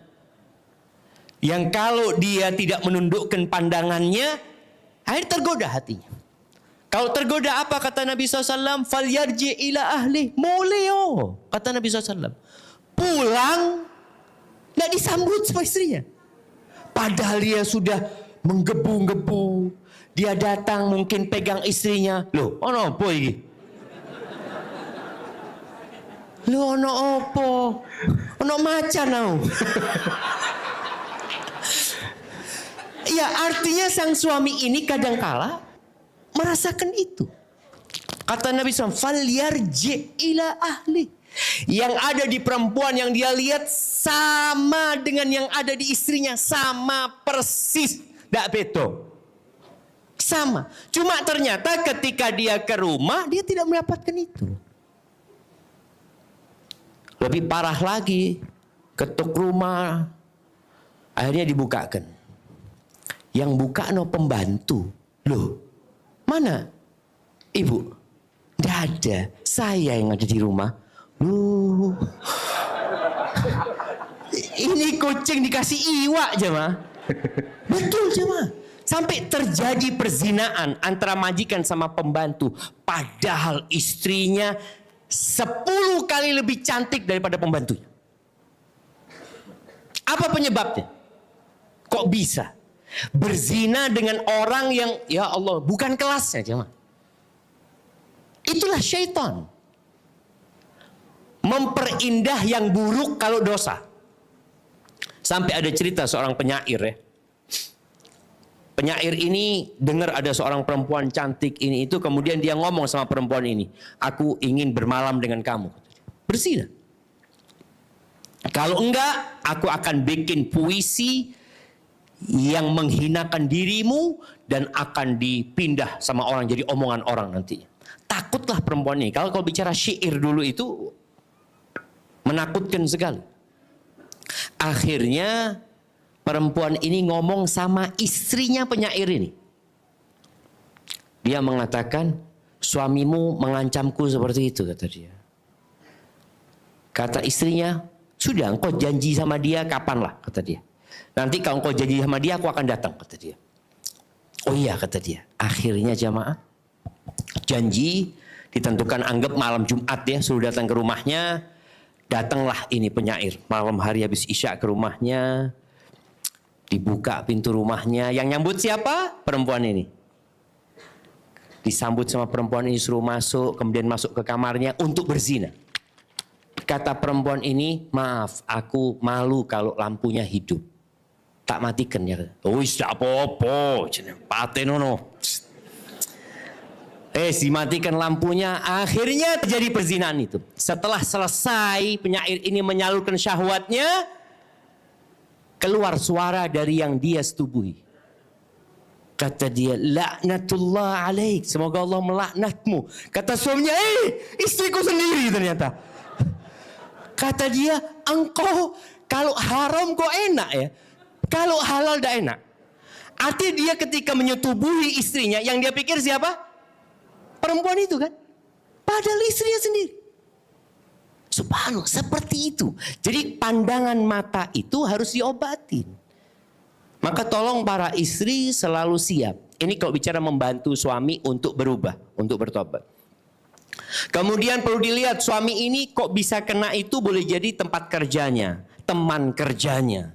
Yang kadangkala harus pindah dari tempat kerjanya. Anak ingat ada seorang suami istri datang ke rumah. Dia curhat, dia mengatakan, istri yang mengatakan suami anak berzina. Ustaz. Anak mau nerima dia Ustaz, kalau dia keluar dari tempat kerjanya Ustaz. Anak tanya, antum kalau tetap di tempat kerja antum, karena di hotel kerjanya. Ya biasa kita lihat tempat itu, kata suaminya, siap Ustaz, anak mau keluar Ustaz, anak mau bertobat Ustaz. Betul, dia keluar dan rumah tangganya berlanjut dengan baik. Maka tadi sang istri perlu cari tahu penyebabnya apa saja. Dengan itu kita tahu apa obatnya. Sambil didoakan semoga suami berubah. Kadang-kala ada suami yang berubahnya dengan menikahi wanita yang dia zinai. Loh bukan. Udah Ustaz, daripada berzina terus Ustaz, tak kawini aja Ustaz. Loh seharusnya daripada berzina terus berhenti zina, tobat. Bukan suruh nikahin wanita yang dizinai. Suruh bertobat. Perkara nanti mau nikah suruh cari istri yang baik. Jangan menikah dengan seorang pezina. Karena ada juga laki-laki yang poligami gak sehat. Dia berpoligami dengan pezina. Dan kita gak boleh sebenarnya menikahi pezina. Hadza wallahu a'lam bishawab. Nah. Jazakallah khair Ustaz atas jawabannya. Kita ke pertanyaan berikutnya. Bismillah. Assalamualaikum warahmatullahi wabarakatuh Ustaz. Izin bertanya. Diizinkan Ustaz ya? Baik. Sedari kecil saya merasa perjalanan hidup saya berat. Saya merasa kadang lelah menghadapi takdir hidup saya. Banyak trauma hidup yang saya alami, sedangkan saya merasa tidak ada yang mengerti apa yang saya rasakan. Bagaimana cara... Tidak ada apa? Tidak ada yang mengerti apa yang saya rasakan, Ustaz. Bagaimana cara mengatasi trauma agar tidak mudah tertengger dengan kejadian masa lalu? Jazakallah khair, Ustaz. Subhanallah jamaah. Yang menyebabkan orang merasa musibah itu bertubi-tubi ya, sejak kecil dia dapat musibah, ujian macam-macam. Ungkapan ini sebabnya dia nggak ngelihat kepada nikmat. Dari tadi dia nggak menyebutkan nikmat Allah Azza wa Jalla. Tadi Anda bicarakan nikmat mata. Ada orang yang lahir buta. Kok nggak buta? Engkau nggak buta. Ini sebuah nikmat yang agung dari Allah Azza wa Jalla. Engkau dilahirkan sempurna, tapi dikasih musibah macam-macam. Maka tolong lihatlah kepada nikmat yang Allah berikan kepada dirimu. Dan agar engkau bisa menghadapi cobaan-cobaan itu, lihatlah kepada yang lebih susah hidupnya dari dirimu. Orang itu selalu mengatakan, aku yang susah saat ini itu. Makanya nanti di materi kedua kita akan bicara tentang bagaimana cobaan-cobaan yang Allah berikan kepada para nabi, supaya kita tahu ternyata musibahmu nggak seberapa. Nggak seberapa. Selalu ada yang lebih berat. Untuk mencapai itu perlu berdoa minta sama Allah. Allahumma a'inni ala dzikrika wa syukrika. Kita lihat ya. Ya Allah, bantulah aku untuk mengingatmu. Tapi dalam musibah yang diingat siapa? Allah. Wa syukrika wa husni ibadatik. Lihat nggak ada minta dibantu untuk bersabar. Bantulah aku untuk mengingatmu ya Allah, bantulah aku untuk bersyukur, bantulah aku untuk beribadah yang baik kepadamu. Karena menunjukkan musibah itu sebenarnya lebih sedikit daripada nikmat yang Allah berikan.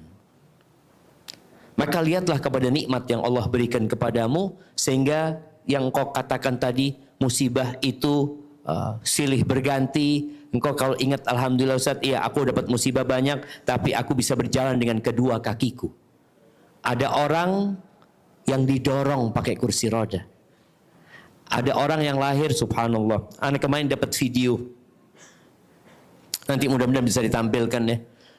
Video seorang bayi lahir punya tangan satu jemaah. Satu tok dia tangan.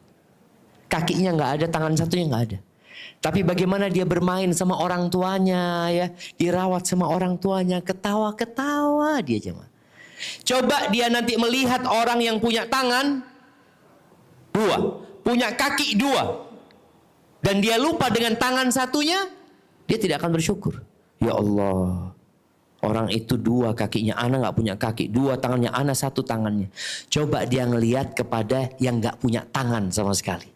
Dia akan, ya Allah, alhamdulillah, aku sih duit tangan jamaah.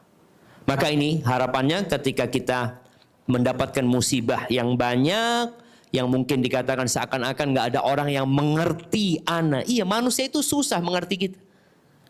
Maka Ana sering katakan kepada istri Ana katakan kepada dia, engkau kalau merasa berat dengan satu cobaan Allah, langsung katakan hasbunallah wa ni'mal wakil. Cuma Allah yang bisa bantu aku. Iya. Engkau kalau curhat sama manusia, ngomong sama fulan, boleh jadi fulan hanya ngasih bensin. Fulan korek. Kopong namanya. Tapi ketika dia curhat sama Allah Azza wa Jal, hanya Allah yang bisa memahami aku. Iya sebenarnya. Kalaupun engkau ingin curhat, curhatlah kepada orang yang takut sama Allah Azza wa Jal. Sehingga dia akan memberikan solusi kepadamu dengan solusi yang sesuai dengan syariat. Dan ingat, bukan hanya engkau yang mendapatkan musibah silih berganti. Sekarang temanmu yang duduk di kananmu, di kirimu, boleh jadi dia pun punya musibah, tapi dia membungkusnya dengan senyum. Ketawa. Padahal pulang nangis nanti aja. Barakallahu fikum. Nah, Jazakallahu Ustaz atas jawabannya. Kita masih ada waktu, kita lanjutkan pertanyaan berikutnya. Bismillah, assalamualaikum Ustaz. Afwan Ustaz, izin bertanya. Ana sedang berusaha istiqomah untuk berniqab. Hanya saja setiap hari lebaran di momen kumpul atau saling berkunjung, Ana terpaksa lepas niqab. Dikarenakan keluarga besar belum mengenal sunnah dan hanya Ana yang berniqab. Bagaimana Ustaz seharusnya Ana bersikap? Terkadang saya dan suami menghindar untuk tidak berkumpul dengan keluarga besar. Sebenarnya apa hukum acara berkumpul-kumpul di momen lebaran itu Ustaz? Apakah berdosa jika kami menghindari acara-acara tersebut? Jazakallahu khairan katsir Ustaz. Masya Allah, barakallahu fiik. Ya, ini kembali kepada hukum asal niqab itu. Ada dua pendapat para ulama. Yang satu mewajibkan, yang satu beranggapan sebuah fadilah yang dianjurkan untuk digunakan. Kalau ikut pendapat yang pertama, maka mau tidak mau harus dipakai dimanapun berada. Tapi kalau ikut pendapat kedua, ya boleh buka tutup. Ketika maslahatnya memang untuk dibuka, silahkan dibuka. Apalagi dikatakan tadi keluarganya belum mengerti sunnah. Orang kalau sudah pakai niqab, apa katanya? Ninja. Kemudian dikatakan ini aliran apa ya? Memang framing di masyarakat itu buruk ya. Berkaitan niqab di beberapa tempat ya. Di subhanallah sekarang tapi enggak sudah jamaah. Ana melihat di pasar-pasar itu jualan niqab. Ana itu setelah niqab ternyata di pasar-pasar kampung ya. Mereka jualan niqab. Artinya sudah menjadi sesuatu yang terbiasa. Tapi tadi kalau memang di tempat itu kalau dia pakai niqab akan jadi mudarat, maka dia boleh lepas niqab. Yang berpendapat tadi sunnah. Jadi buka tutup niqab karena melihat maslahat, maka silahkan. Bukan melihat senengnya hati ya. Kayak kita lihat ada public figure yang berangkat umroh, berangkat haji pakai nikob jemaah. Kenapa? Takut dimintai foto sama orang-orang. Yang perempuan-perempuan, jadi di sana dia aman gitu loh. Maka tolong diperhatikan hal itu. Ada pun bicara kumpul-kumpul di saat lebaran, ya sebenarnya kalau bicara apa hukumnya, hukum asalnya boleh-boleh saja. Cuma anak ingin mengingatkan ya, buat anak-anak yang hanya mudik setahun sekali. Padahal dia bisa lebih dari itu. Punya kemampuan, tapi tidak punya kemauan. Maka berbaktilah kepada orang tua. Dan bantulah juga istrimu berbakti kepada orang tuanya ketika engkau mampu. Jangan takut rizkimu berkurang. Jangan takut waktumu habis. Karena sejatinya silaturahim itu memanjangkan umur, yakni menambah waktu kita dan menambah rizki kita dari Allah Azza wa Jalla. Hadza wallahu alam bissawab. Nah. Baik, jazakallahu Ustaz atas jawabannya. Kita berlanjut ke pertanyaan berikutnya. Assalamualaikum warahmatullahi wabarakatuh. Ustaz, Ana mendaftar daurah ini awal bulan lalu dan qadarullah 3 hari yang lalu Ana mendapat kabar bahwa suami Ana bulan depan harus berhenti kerja dikarenakan efisiensi perusahaan. Insya Allah kami ikhlas menerima takdir ini. Yang sedang kami persiapkan adalah hati orang tua dan anak-anak kami. Mohon doanya Ustadz untuk keluarga kami agar kami tidak terjatuh dalam kekufuran dan Allah bukakan rezeki yang berkah dari pintu yang tak terbuka. Semoga kajian ini bisa menguatkan iman kami Ustadz. Masya Allah jemaah. Ya, yang menyebabkan orang itu dapat menerima musibah itu iman. Ana masih ingat ketika COVID itu, Ana sering kajian rutin buat salah satu perusahaan besar online jemaah di Kalimantan sana.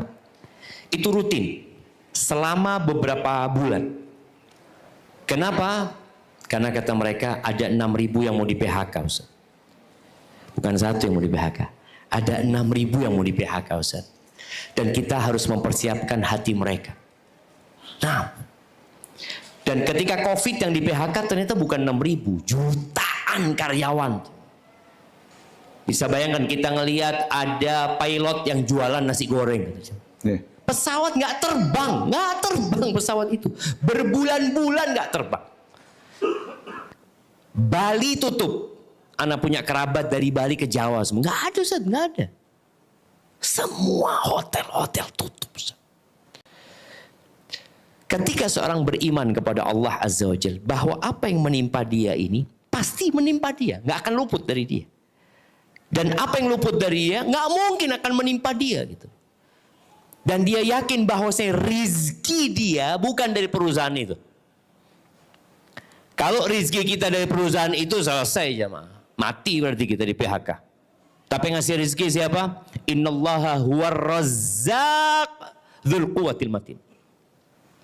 Berapa banyak orang-orang yang di PHK kemudian jadi lebih kaya daripada dulunya.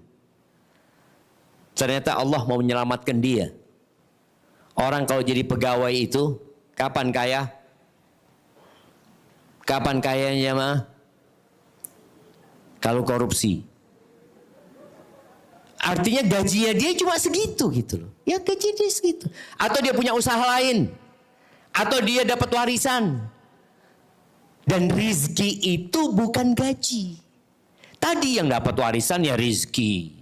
Kemudian buka usaha lain ya rizki. Ada banyak pintu rizki itu. Maka nasihat ana yang pertama harus anti lakukan sekarang bersama suami adalah berserah diri kepada Allah. Jangan sampai ada suudzon. Lalu mulai mengatur. Kenapa kok ana yang di PHK? Fulan kok nggak di PHK? Itu mulai dia bergantung kepada manusia. Makanya barang siapa yang punya musibah, kemudian dia gantungkan kepada manusia, ditinggal sama Allah SWT. Kalau masih berpikir, yalah alhamdulillah anak masih punya tabungan, anak masih punya ini, anak masih punya ini, anak masih punya ini, punya ini. Mana Allah? Katakan alhamdulillah aku punya Allah. Selesai sudah. Kata Nabi SAW, "Lau annakum tawakkaluna 'ala Allah haqqa tawakkulih, Kalau kalian bertawakal kepada Allah dengan sebenar-benarnya tawakal, la razaqakum kama yarzuqut thair. Allah akan kasih rizki kepada kalian seperti Allah kasih rizki kepada burung. Burung itu taghdu khimasan wa taruhu bitanan. Burung itu tiap pagi keluar lapar, jemaah. Pernah ngelihat burung di sangkarnya sarapan? Sarapan sih? Nggak ada. Nggak ada burung sarapan mau kerja itu nggak ada. Yang ada dia lapar, kosong perutnya. Balik kenyang. Dan nggak ada burung itu berpikir hari esok saya harus menyiapkan ini dan itu, nggak ada. Dia benar-benar serahkan kepada Allah Azza wa Jalla. Makanya kadangkala orang kaya itu jarang berdoa, minta rizki. Kenapa? Oh, banyak rizkinya. Loh, padahal seharusnya sekaya apapun tetap minta rizki. Karena yang ada di dia sekarang, kalau Allah mau ambil, diambil sama Allah. Lihat kejadian banjir, rumah-rumah habis, mobil-mobil habis. Kalau Allah mau ambil, maka tetap kita minta sama Allah. Tadi tawakal yang pertama, serahkan sama Allah Azza wa Jal. Taib. Yang kedua, perbanyak istighfar. Karena istighfar itu membuka pintu rizki. Biasanya orang itu ketika mau di PHK, dia mulai berpikir untuk cari kerjaan kan? Nggak apa-apa. Tapi sebelum kau cari kerjaan, engkau istighfar dulu. Salat duha 2 rakaat, baca Rabbighfirli wa tub alayya innaka antat tawwabur rahim 100 kali. Hitung, dihitung. Karena ada orang kalau nggak ngitung, koyo wis akeh. Nah, hitung sampai 100 kali. Terus seperti itu. Kemudian bertobat dari dosa-dosa kita, karena musibah yang menimpa kita biasanya karena dosa kita. Bagaimana menghadapi orang tua? Ada orang yang nggak perlu dikasih tahu. Kalau hanya akan menjadi beban buat mereka. Ana ingat ada seorang ikhwan di Jakarta yang dia ngomong, Ustaz, ana mau resign dari tempat kerja ana yang haram, kata dia. Tapi sama ibu sama istri nggak boleh. Akhirnya apa yang dia lakukan? Subhanallah. Dia tiap hari pakai seragam kerjanya. Pagi siapa berangkat dia. Padahal dia sudah ngojek. Oh, dia kerjanya Grab kalau nggak salah ya. Seperti itu. Taksi online. Tapi dia pakai seragam kerjanya. Karena dia nggak ingin ibu sama istrinya akhirnya depresi atau ini macam-macam. Dia jaga hati. Maka dia tetap pakai seragam itu sampai luar ya dibuka. Nanti pulang kerja masih pakai seragam itu. Jadi ada kondisi yang memang mereka belum siap. Tapi kalau sudah siap, engkau duduk sama orang tua, ngomong sama anak-anak, bicara sama mereka tentang nikmat yang Allah berikan. Kemudian ingatkan mereka kepada orang-orang yang menderita hidupnya yang lebih parah daripada kehidupanmu. Sehingga ketika dikasih tahu nanti takdir Allah Azza wa Jal, insya Allah dia akan siap menerima. Cuma gini jemaah, sabar itu pada benturan yang pertama. Ada orang sabar setelah berhari-hari. Dia nggak sabar. Boleh jadi hari pertama dia masih menyalahkan suaminya, hari pertama dia mungkin ngomongin ini macam-macam, setelah berapa hari baru dia bersabar. Kata Nabi SAW, innamas sabru inda sadmatil ula. Sabar itu, yang pahalanya maksimal itu, ketika benturan, ketika hempasan pertama, ketika dengar berita musibah itu dia mengatakan innalillah, itu sabar. Ini ada cerita seorang wanita di kuburan nangisi anaknya. Nangis dia. Lewatlah Rasulullah Sallallahu Alaihi Wasallam bersama para sahabat. Lalu Nabi mendatangi wanita ini, mengatakan kepada mereka, ittaqillah wasbiri. Bertakwalah kepada Allah dan bersabarlah engkau. Apa kata perempuan ini? Ilaika anni fa innaka lam tusab bi musibah. Sana-sana engkau pergi. Kau usah ngurusin aku. Engkau ngomong seperti itu karena engkau belum dikasih musibah seperti aku. Ini banyak orang, oh iya ngomong gitu gampang Ustaz. Coba Ustaz merasakan. Ini perempuan mengatakan seperti itu. Dikasih nasihat untuk bersabar dan bertakwa kepada Allah, malah yang ngasih nasihat diusir. Sudah pergi Nabi SAW. Kata para sahabat yang lain, Itu tadi Rasulullah SAW. Ini perempuan langsung berdiri ngejar Nabi ke rumahnya. Apa kata perempuan ini?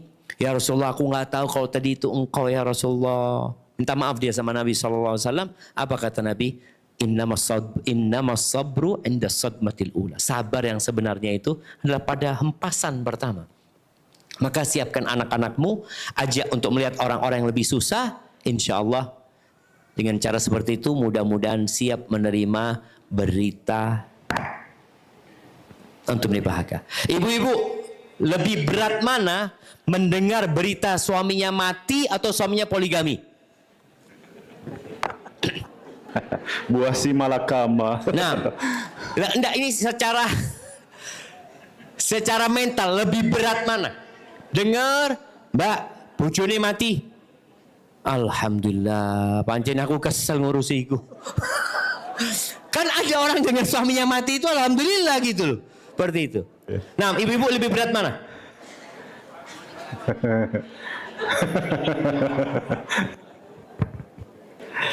Jawaban yang tidak kita harapkan sebenarnya sudah. Masya Allah, tapi memang itu.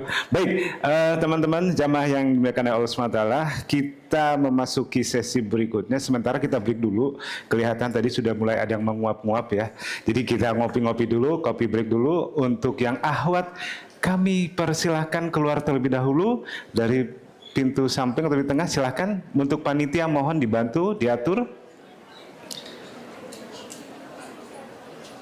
Silakan. Nanti untuk masuknya melalui pintu yang diatur nanti oleh panitia, supaya tidak terjadi saling bersilangan gitu ya. Dengan tambah ikhwan. Untuk ikhwannya bersiap.